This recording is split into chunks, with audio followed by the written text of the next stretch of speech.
All right, guys, welcome back. Thanks for watching again.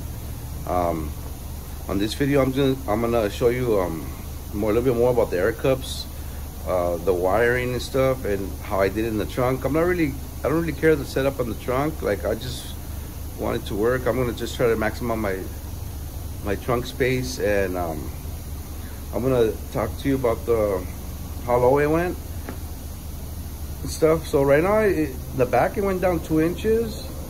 In the front, it went down only 1 inch. So today, my main goal today is to make it go down lower from the front. And I'm going to show you a little bit of the air cups, how high they go and stuff. So keep watching.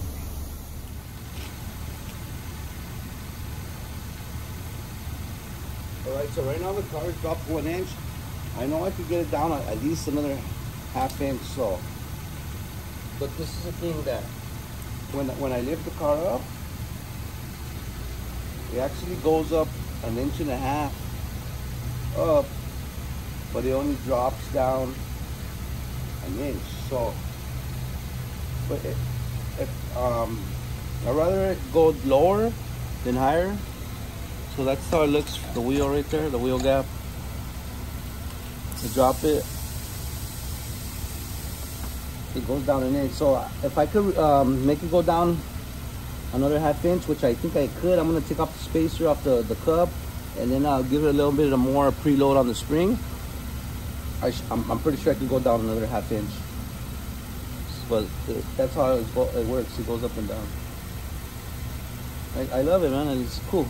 You know, the main purpose of this is just to have your car low all the time and just pick it up when you're gonna pass a speed bump or anything like that. So it's not really anything comparing to like airlift or any airbags or nothing like that. This is just so you could be rolling low all the time, and then if you want to go high, to go up over something, you have the function of doing that. So this is gonna be my ride height all the time. You can't drive with the air cups up. It says you could drive up to 40 miles an hour or something like that, but it's not recommended. And since I only have the front, well, it's just to go up driveways and stuff.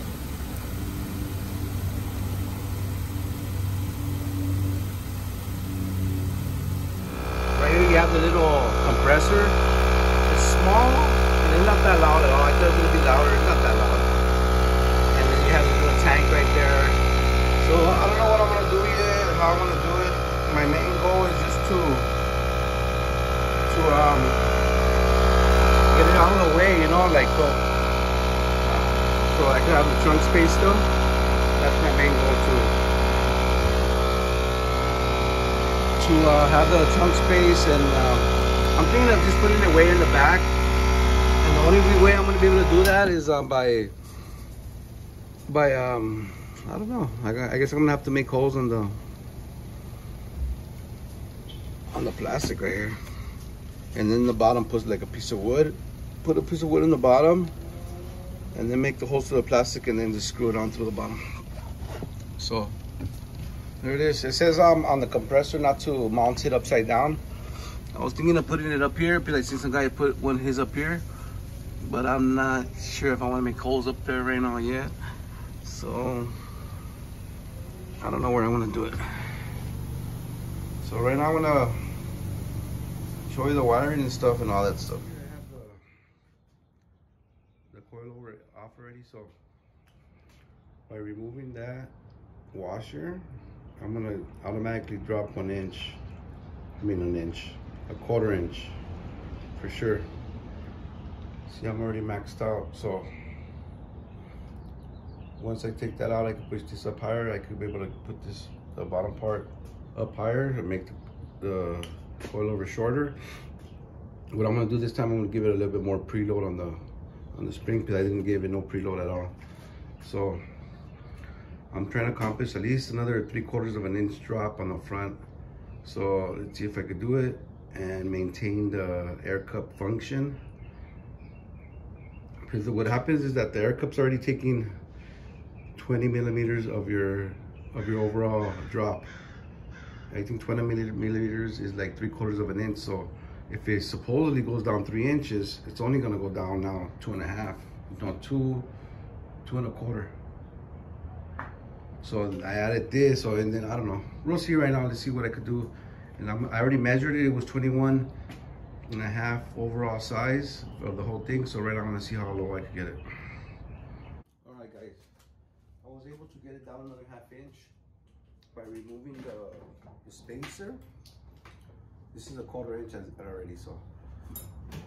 So I removed the spacer. This is the regular height, the regular one that I have. I haven't did nothing to it, and this is the one I adjusted.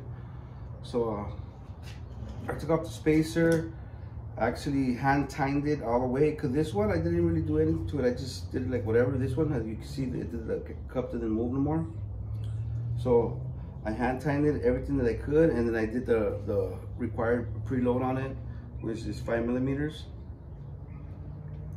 And the span of the wrench, and I was able to get it back, down to like another ½ inch drop. So it's gonna be now hopefully 1½ inch in the front. That's what I wanted. And on this one, you could tell it's a little bit lower.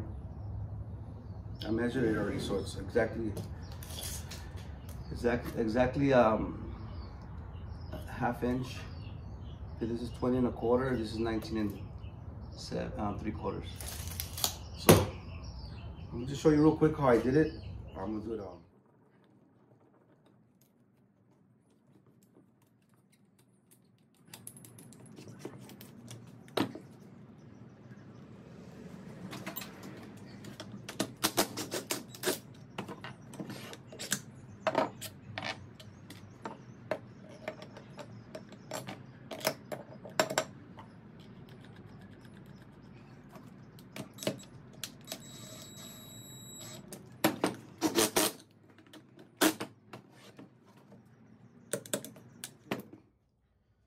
The preload is just going to be as hard as you can with your hand.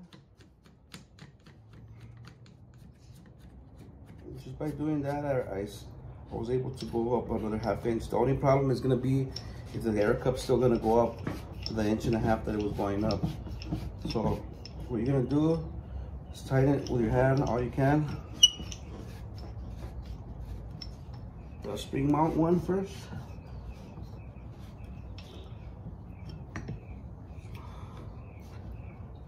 Okay, there it is. So once you got the spring mount, tighten it as much as you could. I would lock the height one, lock it up. And then you have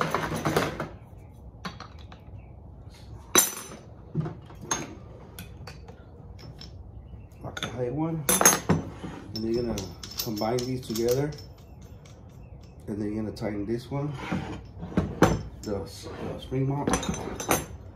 That way you can know how much your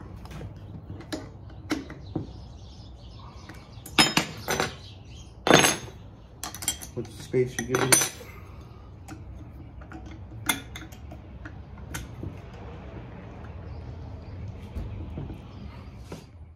So I put the locking collar against the spring mount, and I'm just holding it like this, and I'm turning it to give me the preload. And then once I get to the size that I need, I'm gonna stop. So right there, it's supposed to be like the size of this.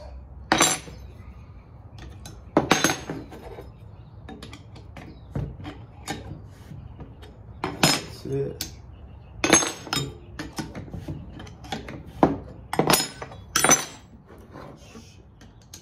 There it is.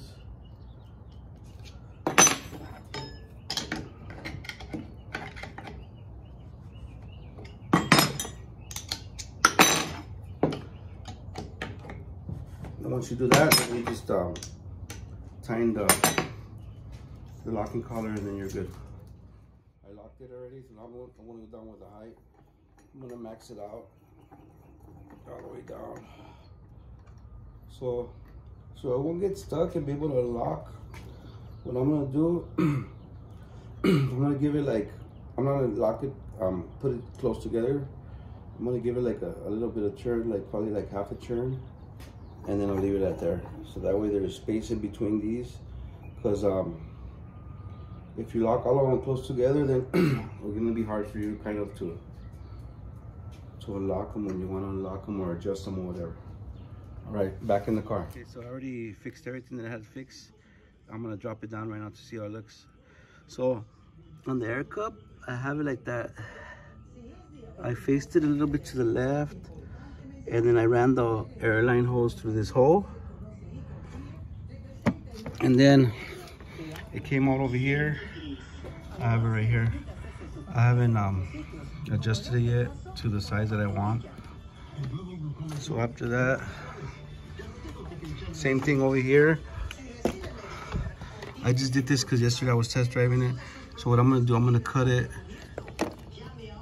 and then put the T right there. And then where I ran the wires through the firewall is right there. There's a, see that thing right there with all those wires? That's where I ran the airline hose. And the power line. So it did go lower from the front now. I'm just gonna measure it. Looks pretty sick right there. So that's the lowest I could go in the front. It's already all the way maxed out. So if it's the back's still higher than the front, I'm gonna have to raise up the back a little bit so to even it out. But it's sitting pretty good now. There's no wheel gap at all. Looks pretty good. So it looks like I'm good. I'm 13.5 in the front and 13.5 in the back from center hub to fender. It went down 2 inches in the back, and in the front it went in 1.5 inches. So this is, I'm gonna go up on the cups. So there, that's how high it goes up with the cup. It goes up probably like 1.5 inches. I think that's the, it says 2 inches, but it's like more like 1.5 inches because I've seen other videos, they say it only goes up 1.5 inches.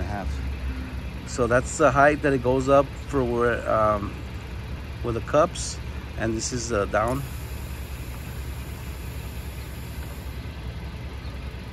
Not bad. I guess if I would have went lower, I think the only way I could go lower now is by getting the Swiss springs. So I would have to go 2 inch to 4 inch drop on the Swift springs, and I'll be able to get it lower than I have it now. But for now, that's gonna be good. So that's it right there. So right now, I'm just test driving the car. It runs good. It runs really smooth. I'm thinking of the front. I think it's gonna drop after the springs settle a little bit more. When the springs settle, it's gonna drop probably like another, like maybe 1/2 inch or 1/4 inch. So I'm just gonna leave like it is right now, and then hopefully in a week or so, when the springs settle, they're new, so, well, they're semi-new. So once they settle, they're gonna get a little bit more looser, so it'll go down a little bit more. But on the air cups, they're working fine. It's going up 1.5 inches in total. The only other way that I could get it to drop more is by getting the Swift springs. They're like $360 for the front and the rear, and $180 just for the front. So I don't know.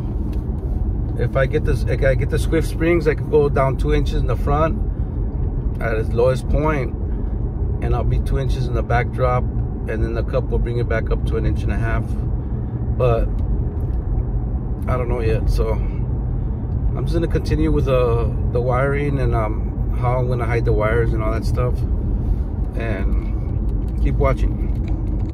So I just got a call from my buddy, and he told me that I put them backwards. And actually, now that I'm looking at it, it is backwards. That's this is the front right, and I have it on the left side. Because this thing has to be on this side, and I did notice that when I took off the stock ones, but I thought like they were different because, you know, this is aftermarket. I thought maybe the end link was on another side because the strut was too short. So I just put it like that, but I didn't notice that I put this one on the wrong side. So this one's the front right. This one belongs on the other side.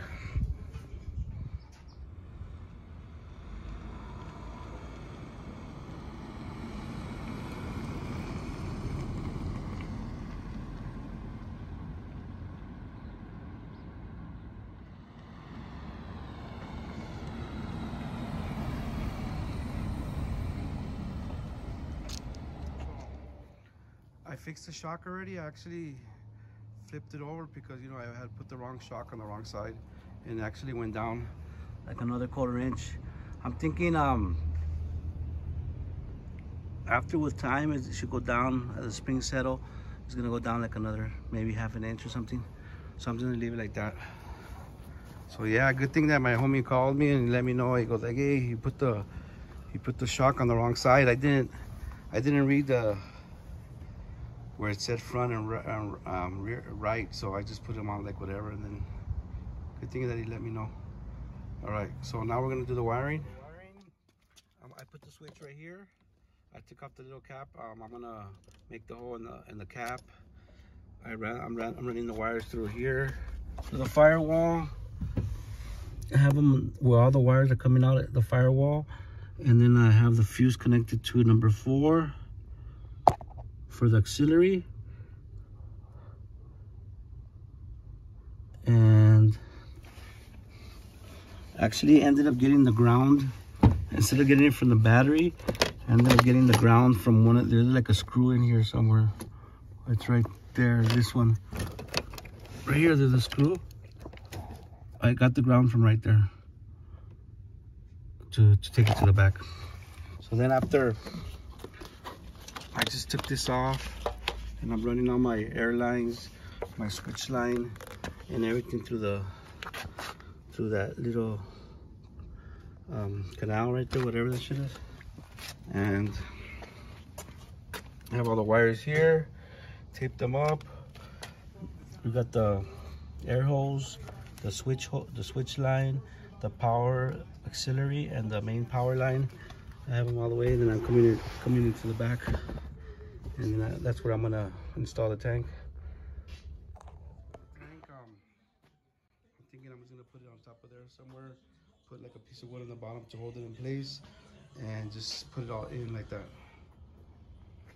I'll show you when I'm done. Remove the back seat. You get these, you stick your hand underneath the seat, and then you pull on this one, and then you pick it up. And then after, if you want to remove the whole seat, you have to actually take these pins off right here. I think there's 2. You're gonna pick this up, and then that back here, see where that hole is? It's gonna have like another screw. Take that screw off because that screw's connected to. Okay, this is how I did the setup. I did it really simple. I'm not trying to waste a lot of time on it. I just put it like that, and then I put a piece of wood on the bottom to hold it in place. And I'm just gonna put everything in all together like that. Okay, I'm finally done with the whole installation. I'm just gonna give you a quick run by on the wires. So there's gonna be 3 of them coming from the front end. One's from the battery, one's from the ground that I got next to the fuse box, one's gonna be from the auxiliary power. Okay, so the auxiliary power one is gonna go straight to the pressure switch. This one's gonna be the auxiliary power. It's gonna go straight in there. That one's gonna be connected to the relay. That one's gonna go auxiliary, come out, and then go to right here, 86. Okay, so then the switch itself has 3 wires. This is how it looks. This is all 3 wires that the switch has. There's 3 wires, a black one, a white one, and a blue one. Okay, so the blue one is gonna go on the bottom of the air valve. On the air valve right here in the bottom, that's where the blue one's gonna go. That one comes straight out of the switch. And then you're gonna have the hot wire, the one that's coming from the battery. That one's gonna be this one right here. This is the hot wire. That one you're gonna connect it. One of them's gonna go straight to the top part, the top one on the air valve, the top one, and the white one, they're gonna go connect it together. That's the hot one. And then after it's gonna continue and go into the relay, which is gonna be 30. And then the ground wire that you have coming from the front, you're just gonna connect the compressor.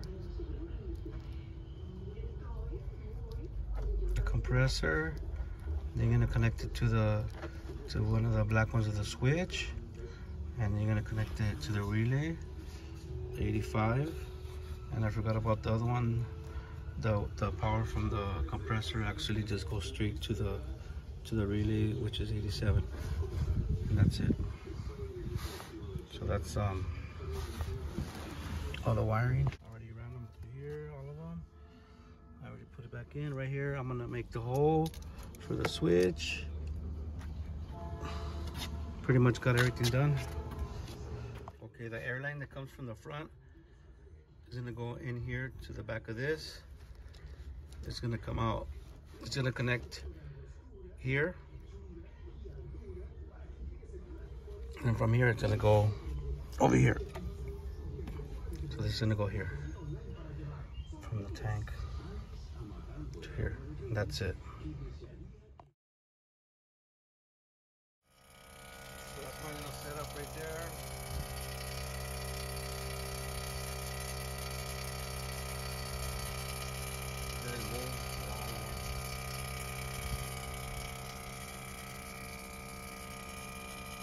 I finally customized the switch. It took a lot of work, but I did it. So this is gonna go right here. Okay. So what's cool about the switch is that when it's up, the cups are up, the light stays on. Even if the car's off or whatever, it still stays on. It's like telling you that the cups, they're fully extended. So it'll stay on like that even if the car's off or whatever. But once you press it and you release the air, the light will turn off. So you press the button and the light will stay on even if you close the door or anything. It'll just stay on, so telling you that it has air. All right, so this is gonna be the end of the video. I'm just gonna try to show you a few more shots of the car, and then so remember, make sure that you don't do the mistake that I did with the front coilovers, that I put them on backwards. I put the left and the right and the right and the left, so make sure you check that out. But everything else is the same. It's just that I put the front coilovers on the wrong side, because the only way you could tell is because the sway bar is on the opposite side. So just be careful with that, and you'll be fine. All right, catch you on the next one.